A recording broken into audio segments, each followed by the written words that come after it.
Hey everybody, this is Kyle Jetzel. I'm your driven autism dad. Hey, I wanted to tell you a little quick story about my dad today when he talked about his own death. I found it pretty interesting because it didn't make me very happy at the time, but it was a few years ago, probably 7 or 8 years ago. Uh, you should know my dad was a get rich quick guy. He was always jumping from one opportunity to the next, trying to get rich quick, and it never really worked out for him. So as kids, we were kind of poor, kind of broke, struggling to get by all the time. But I remember after I had grown up and started my own family and was doing pretty good, I was driving down the road one day and my dad called me. So I picked up the phone and he said to me, "Hey, Kyle, this is it. I finally found the answer. This is the one that's going to really work." And I said, "What is that, Dad?" And he started describing to me another get rich quick idea. Well, it didn't really set very well with me because I'd grown up with it and watched him do this his whole life. And with as much respect as I could. And I love my dad. He had a lot of great lessons to teach me.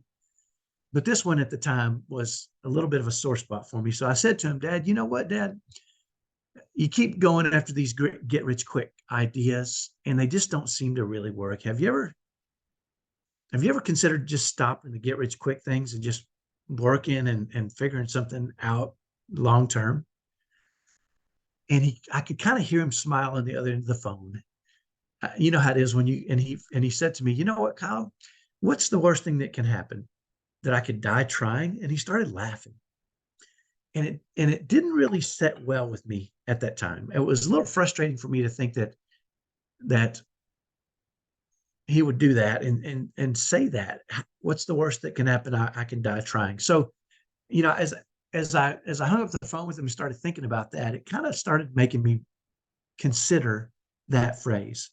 What's the worst thing that can happen? I can die trying.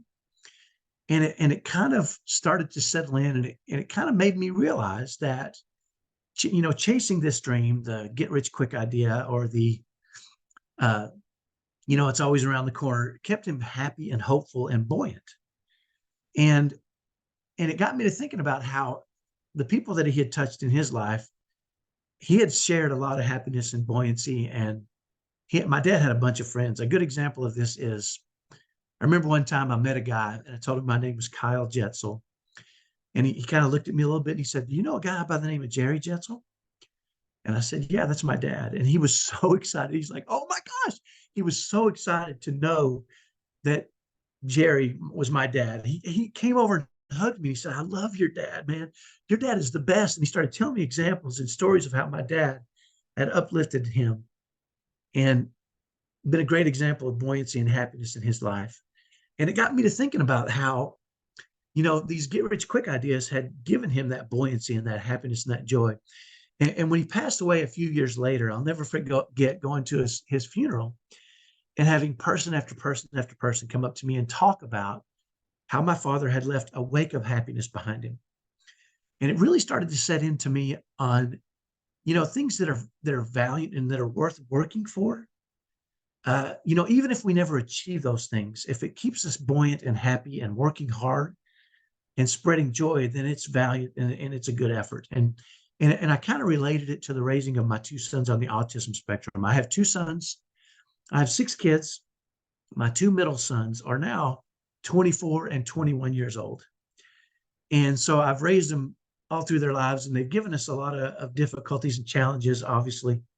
I won't go into those details, but what I will tell you is this. At one point in my life, I remember thinking to myself, the stress was overwhelming, and we really didn't know if our family was going to survive, if my wife and I were going to stay together, if my typical kids were overstressed, and my wife and I were overstressed. And I remember thinking to myself, you know what?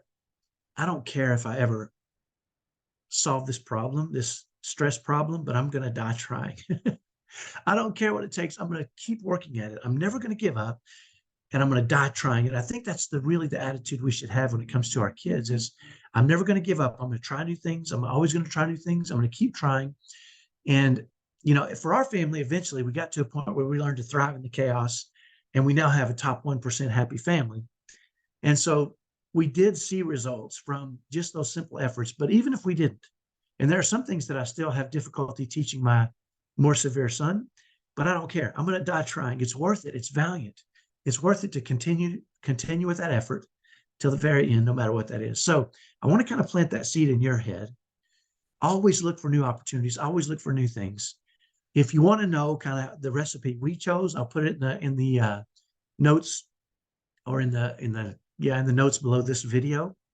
And we are doing we have done a Autism Parenting 101 training where we talk about the recipe we use to go from barely surviving, in trouble as a family, overwhelming stress, to thriving in the chaos. So check that out. I'll talk to you next time. Bye bye.